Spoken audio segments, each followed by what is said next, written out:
j'ai décidé de devenir acousticienne. Quand j'en parlais à mon père, mon seul confident depuis la mort de ma mère, Je vais faire l'école d'acoustique. il ne fit pas la sourde oreille. Au contraire, Ah, c'est génial. il m'encouragea. Je suis sûr que tu seras à la hauteur de tes rêves. Je découvrais une école d'acoustique qui m'irait comme un gant. Alors moi j'ai une question. À la fin du film, Mathilde, elle travaille avec le Colorado ou pas? Je voulais aborder des thèmes qui nous touchent tous, je pense. Beaucoup de nos contemporains délèguent les souvenirs aux réseaux sociaux. C'est terrible. C'est-à-dire que, surtout dans les grandes villes, je pense, il y a une tendance à vouloir se débarrasser quelque part, non pas des gens qu'on a aimés, mais de la manière de se souvenir d'eux.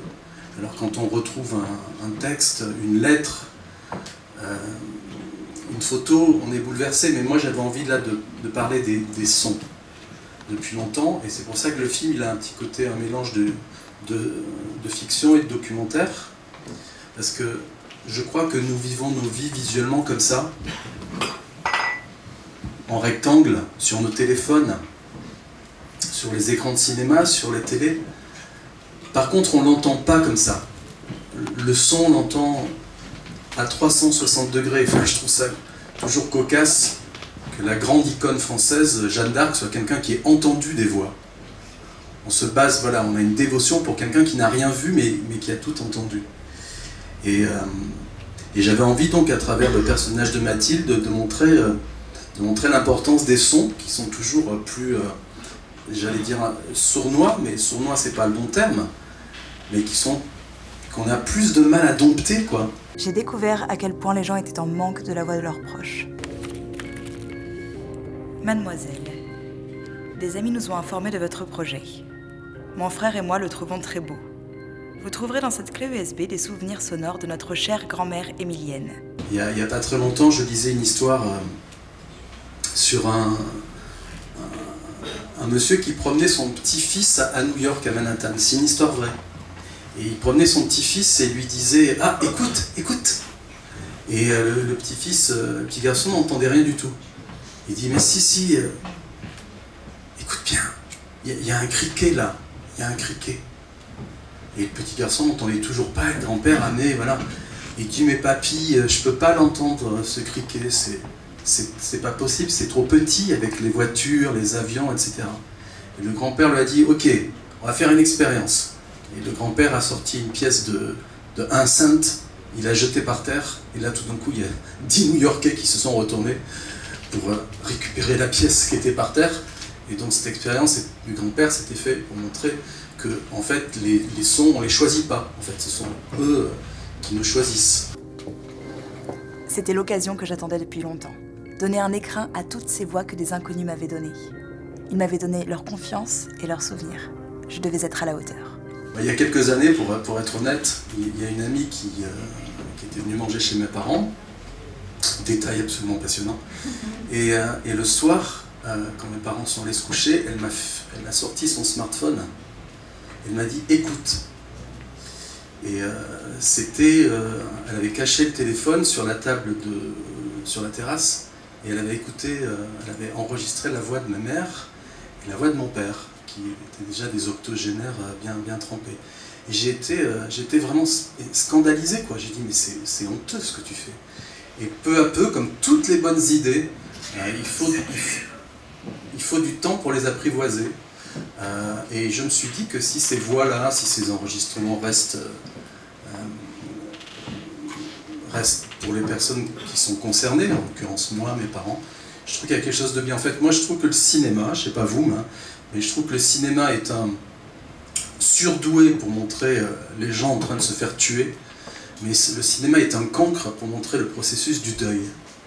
Et je trouve que c'est dommage, parce que en montrant des crimes sans arrêt, on donne envie à des gens d'en faire, alors qu'il y a des films, c'est ce que j'ai modestement essayé de faire dans Eh bien oui, c'est cette acousticienne qui a perdu sa maman, et qui c'est peut-être un déclic pour elle aussi, pour être plus attentif au son, peut-être même pour faire cette école de son.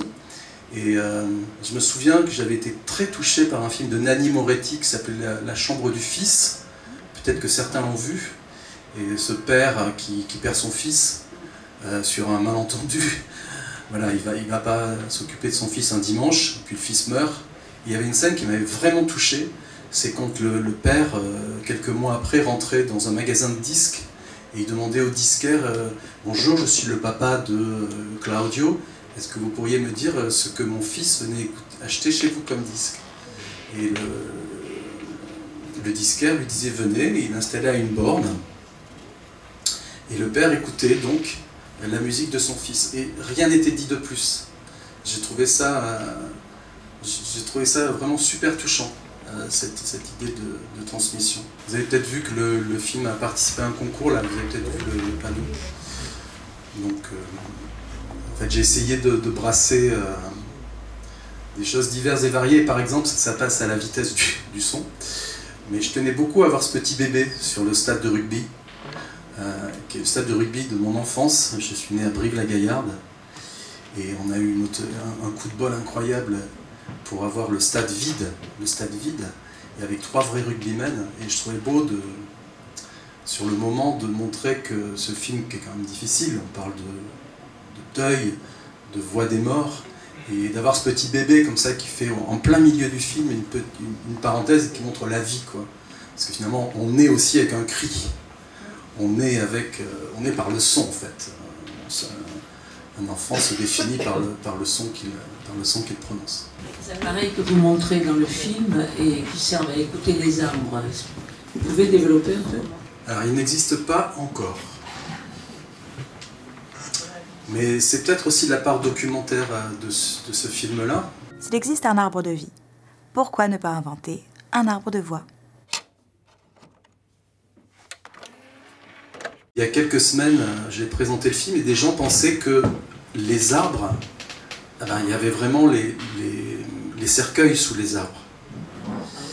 Et dans ma tête, quand j'ai écrit le scénario assez vite, en coagulant donc, les choses dont je vous parlais tout à l'heure, des petits souvenirs personnels, je me suis rendu compte à quel point on voit ce qu'on veut aussi dans les films. Et donc, en fait, je pense qu'il faut voir cette séquence dont vous parlez. Moi, je l'avais toujours vue comme une sorte de... Il y a des appartements témoins. Là, c'était une forêt témoin. C'est-à-dire qu'elle avait vraiment permis à ces 2 bénévoles, devant ces arbres, avec un boîtier, on peut imaginer une sorte de Wi-Fi qu'elle invente, pouvoir vraiment écouter la voix du fils perdu et de la grand-mère perdue en se positionnant devant ces arbres. Vous voyez ? Et donc, il n'y a personne sous les arbres, mais c'était l'idée de donner des pistes... qu'on y croit un peu, qu'il y a un peu de métaphysique et technique. Voilà. Il m'arrive parfois, quand je suis à la pointe du raz, de perdre mon portefeuille et de passer 2 jours sur les galets le retrouver. Et ça m'est déjà arrivé 2 fois, et je me suis dit que c'était un acte manqué pour profiter de la vue, de retrouver mon portefeuille. Il faut absolument que je retrouve mes papiers. Et donc là, je me dis, ah, c'est magnifique la nature. Et là, je voulais montrer une citadine. Hein, et ces 2 petits boîtiers, en fait, ça pourrait presque être son exercice de fin d'études. Vous voyez, ces 2 boîtiers qu'elle met au point, couleur fuchsia, un peu, pas tout à fait fini. Mais donc, ils n'existent pas, mais j'espère qu'un jour, ils deviendront réalité. Moi, je pense que ça peut exister, cette forêt de voix. Comme je vous le disais, on ne va quand même pas laisser à Facebook et à Instagram tous nos souvenirs. Il faut trouver quelque chose. Et moi, j'aime pas trop l'idée d'une banque de données, mais l'idée d'une forêt de sensations, je pense que c'est possible. Mais si vous voulez, je peux vous en offrir un boîtier. Ils sont dans mon armoire. Alors, on fera un effort, on vous donnera la version premium. Le son est ma vie. Je me consacre à lui. Et il me le rend bien. Comme un écho protecteur.